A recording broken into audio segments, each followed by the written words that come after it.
ये जो supreme court के दो निर्णय हैं, एक पे तो आपने बात की, दूसरा अडानी का मसला है, और ये इसलिए भी महत्वपूर्ण हो जाता है क्योंकि इससे भी कहीं ना कहीं इलेक्शन से जोड़कर देखा जा रहा है। कांग्रेस ने अपने अधिवेशन में इस मुद्दे को बड़ी प्रमुखता से उठाया। राहुल गांधी के अगर ट्विटर आप प्रोफाइल देखें तो उसमें वो बहुत खुलकर और कई सबूतों के साथ वीडियोस आ रहे हैं उनके, कैम्ब्रिज में अपने भाषण में उन्होंने इसका जिक्र किया। ये जो इशू है, और सुप्रीम कोर्ट के आज के निर्णय के बाद, हालांकि आप तो कह रहे हैं कि नैतिकता के आधार पर इस्तीफा होना चाहिए, लेकिन इसका आप राजनीतिक तौर पर किस तरह की परिस्थिति बनती हुई देख रहे हैं इन दोनों? मैं अडानी सेंट्रिक मेरा सवाल। देखिए, नेहरू की सरकार थी, ऐसा एक मुद्दा आया था, ये बहुत वरिष्ठ साथी बैठे मेरे सुरेंद्र दुबे जी, और मंत्री को जाना पड़ा था। नैतिकता जब होती है तो फैसले अलग होते हैं। जहां नैतिकता से दूर दूर 1000 मील तक का कोई संबंध न हो, अटल बिहारी वाजपेयी तो है नहीं जिन्होंने कहा था मैं चिमटे से भी नहीं छूट सकता हूं गलत चीज को। ये तो दूसरे लोग हैं, और दूसरे लोग हैं तभी तो श्रीलंका के राष्ट्रपति के यहाँ बात आई कि मोदी जी ने दबाव डाला के हमको ये काम देने के लिए मजबूर किया।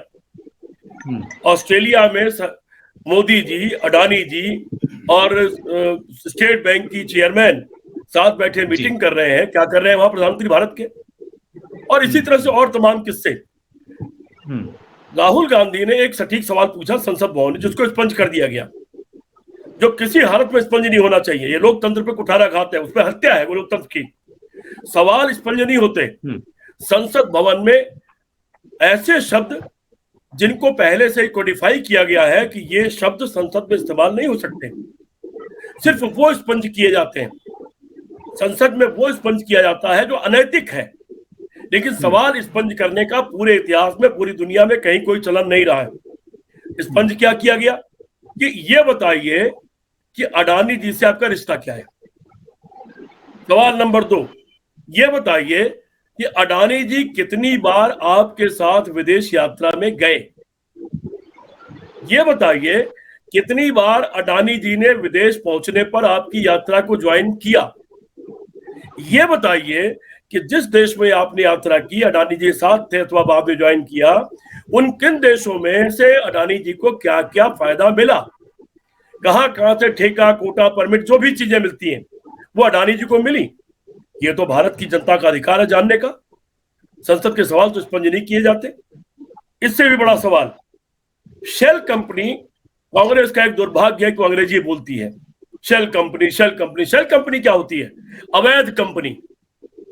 ऐसी कंपनी जिसके बारे में कोई नहीं जानता, जिसके मालिक का पता नहीं, जिसके माँ बाप का पता नहीं, उसको कहते हैं शेल कंपनी।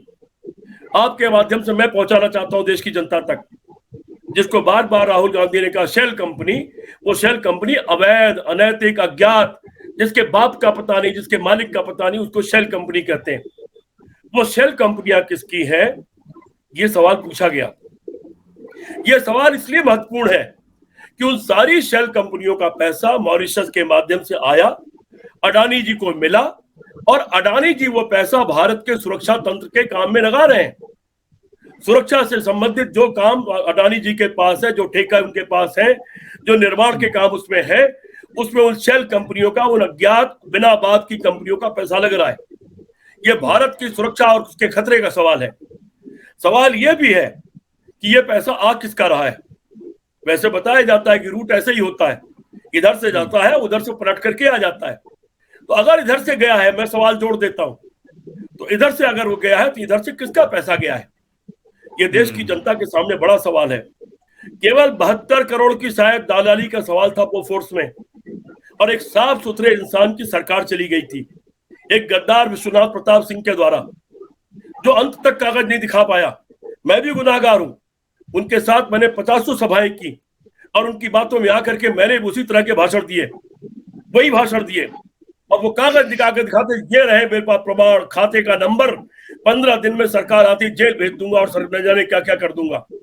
उस आदमी की सरकार, एक साफ सुथरे इंसान की सरकार चली गई 72 करोड़ के पीछे, और यहाँ लाखों करोड़ का घोटाला, लाखों करोड़ की देश की जनता को जपत, यहाँ पर स्टेट बैंक का बर्बाद होने की कगार पर जाना, कई बैंकों का बर्बादी कगार पर जाना, LIC का 50,000 करोड़ का घाटा होना, जो आम आदमी, गरीब आदमी का जो पैसा लगा हुआ है, और उसके बाद भी सरकार मुस्कुरा रही है।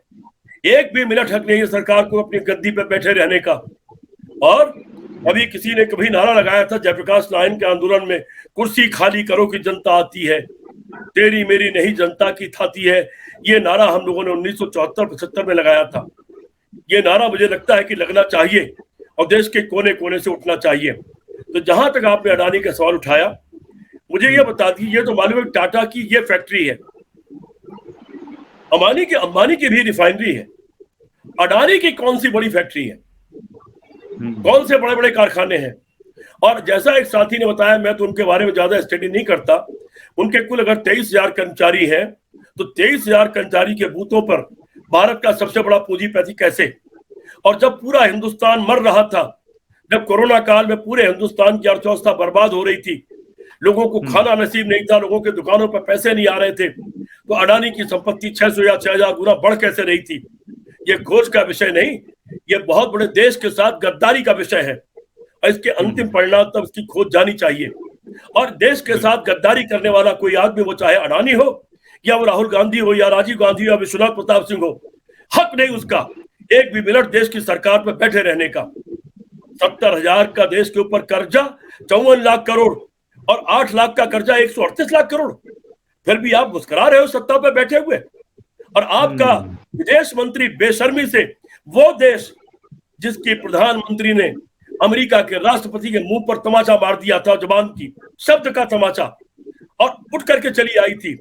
अगर उन्होंने इंतजार कराया था 20 मिनट, तो 2 घंटे उनको इंतजार कराई थी, और उसके बाद भी प्रेस कॉन्फ्रेंस में हिस्सा नहीं लिया था, और आकर के पाकिस्तान के 2 टुकड़े कर दिए। आता रहा 7वां बेड़ा अमेरिका का, परवाह नहीं की। उस देश की प्रधानमंत्री के देश में भारत की प्रधानमंत्री वो ऐसी थी, और उस देश का विदेश मंत्री इतना छोटा आदमी, वो कहता है कि चीन बड़ी अर्थव्यवस्था है, हम उससे लड़ नहीं सकते, हम उससे झगड़ा नहीं कर सकते। ये इस भारत के गौरवशाली देश का, इसके इतिहास का अपमान है, और ये अपमान करने वालों को एक भी मिनट कुर्सी पर रहने का हक नहीं है। और निश्चित तौर पर मैं उम्मीद करता हूं कि ये बहुत जल्दी इन लोगों को अपने परिणाम तक जाना पड़ेगा। और आप हमसे जुड़े रहने के लिए सब्सक्राइब करें YouTube पर, फॉलो करें Twitter पर और लाइक करें Facebook पर। और ज्यादा जानकारी के लिए आपको टाइप करना होगा सिर्फ न्यूज़ नशा।